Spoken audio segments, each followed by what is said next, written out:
Good morning, everyone. Welcome to Mornings with the Focus. Wilson Tarpe Jr. and we're we got a lot to talk about this morning. Um, one of the first things I want to get to is the playing tournament from last night. The playing tournament games. We had the 9-10 matchups. Um, Give me 1 second, folks. Sorry.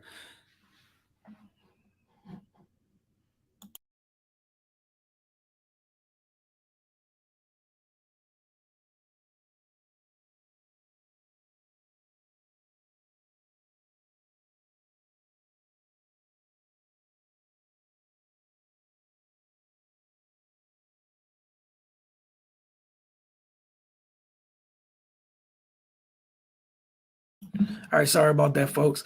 The Hawks beat the Hornets last night in the 9-10 matchup. They used a big third quarter to do just that. They scored 42 points in the quarter, 16 to 24 shooting. Atlanta never looked back on route to a 132 to 103 victory. As the game started slipping away, the Hornets started to slow to show their frustration just a little bit. Miles Bridges was ejected with 6.5 minutes left after disagreeing with the goaltending call. He wasn't a fan of the call. Received two quick texts after that. Started going after the ref on his way out. He threw a mouthpiece. They got a fan instead. It hit somebody. It hit a younger fan, to which he apologized for after the game. Trae Young led the Hawks with 24 points, 11 assists. DeAndre Hunter added 22 points and 7 rebounds. Monster game from Clint Capella, who had 15 points and 17 rebounds, along with 3 blocks. 6 players scored in double figures for Atlanta, including every member of the starting five. As for the Hornets, they were led by LaMelo Ball and Terry Rozier, scoring 26 points and 26 and 21 points respectively. Neither guard shot the ball well last night. PJ Washington added 17 points. In the second game of the night, CJ McCollum, you know, uh, came over in the trade with the Pelicans late in the season, and he's played a role in helping them get into the play-in. And last night, he proved his worth, stepping up for the young team that he's trying to help lead. And he scored 27 of his 32 points in the first half. Huge performance from CJ. Went a long way for them. Um, he has some help, though. He certainly has some help. Brandon Ingram got going as the game went on, finishing with 27 points. Jonas Valanciunas, like Clint Capella, big double-double for a couple bigs last night, 22 points and 14 rebounds. The 3 best players for New Orleans all played great, and if that happens, you're going to lose, said Coach Pop after the game. New Orleans led 96-75 with a little more than 10 minutes left in the game. It appeared as if they would walk away with this one. They had a 19-point lead. 19. The lead was pushing 19 or 20. A 16-1 run brought the Spurs within 6 with 5 minutes left. Bi steadied his team with back-to-back jumpers. Devin Vassell had 23 points for the Spurs. DeJounte Murray only had 16. Want to credit Herb Jones and the job he did defensively on Murray and helping to slow the dynamic Spurs point guard down. Murray echoed his coach's sentiments after the game, saying his team has to learn from it and there's no excuses. I also want to give a shout out to Pelicans coach Willie Green as well. Start of the year, they had no Zion all year. A tough year, get CJ midway through the year, and then they've benefited from the play-in. Got hot late, ended up being the ninth seed. And last night we saw in the 9-10 matchups on both sides, both conferences, the home team won. So that sets up a battle for Friday night as the loser, both teams that lost on Wednesday will take on the winners of last night's game. So that's going to be the Hawks taking on the Cavaliers in the Eastern Conference. And then in the Western Conference, got the Pelicans taking on the Clippers. We got some NFL news. Before we get there, going to take a brief break and be right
All right, folks, welcome back. Gonna get into some NFL news now. Let's go ahead and switch gears.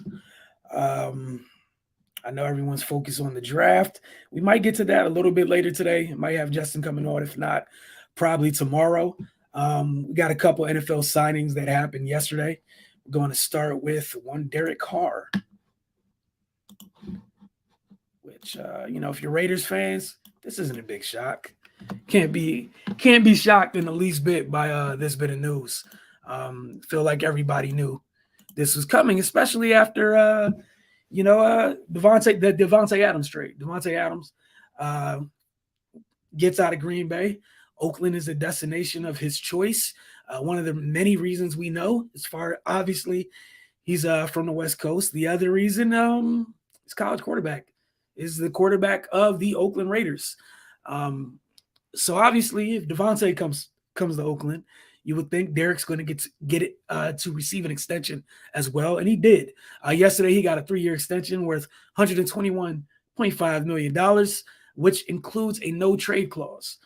Carrs is the Raiders' second-round draft pick from 2014 out of Fresno State, where he played with Devontae Adams. He holds franchise records in passing yards, 31,700, 193 touchdown passes, and 30 game-winning drives. Carr's 57 wins ranked third in franchise history behind Hall of Famer Ken Stabler, who has 69, and Daryl LaMonica, 62. And unfortunately for Derek Carr, his 70 losses is also the most in franchise history. So, for Raiders, obviously, again, it was something that you expected. However, it was still good. It's good that they got it done. Obviously, it's official too. They don't need to think about quarterback in this draft remotely. You had Devontae with. You might add another wide receiver to that group. You might not. We'll see what they end up doing, but you need weaponry out west right now. The AFC is going nuts this offseason. Interesting to see how the Raiders continue to add to their team, but this was almost a formality. In terms of his annual, it's close to 40 a year. So again, we're seeing the quarterback market has been growing. This offseason, we've seen the receiver market starting to bubble up just a little bit. But we had another signing in the NFL as well. Go ahead and get that one and pull that one up. It's not as high price to deal or high price to signing, but the Houston Texans, they signed Steven Nelson to a 2-year deal worth up to $10 million. From Coach Lovie Smith, our play at cornerback position last year was not good enough. It's as simple as that. If we brought somebody back, we have faith in them. We think that they can fit into the mix some kind of way, but that's a position we'll continue to look to improve. We can't play the type of football that we want to play until we get better at the cornerback position. I will say that, end quote.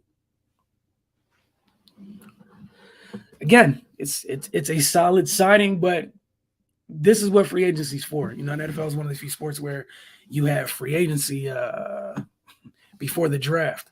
Typically, you have the draft, and in a perfect world, you have the draft. Teams select, go into the draft, focus on taking best player available. Then you go in free agency and you shore up your holes. In NFL, it's done backwards. You got free agency. Some people make big splashes. Other teams, kind of shore up your holes on your roster so that you can go into the draft and not feel like you have to draft out of need. But there's so many different ways to go about it, so many different philosophies in team building, as we discussed the other day. But it's something we'll keep an eye on going forward. We're getting closer and closer to the draft. I believe we're like 2 weeks out. Gonna look forward to talking about that with you guys here in depth over the couple weeks. Again, we're here every morning. So we'll see you guys tomorrow morning, same time. I think we'll have Justin on with us, so we'll talk a little bit more NFL in depth tomorrow morning. You guys have a great day, and we'll see you then.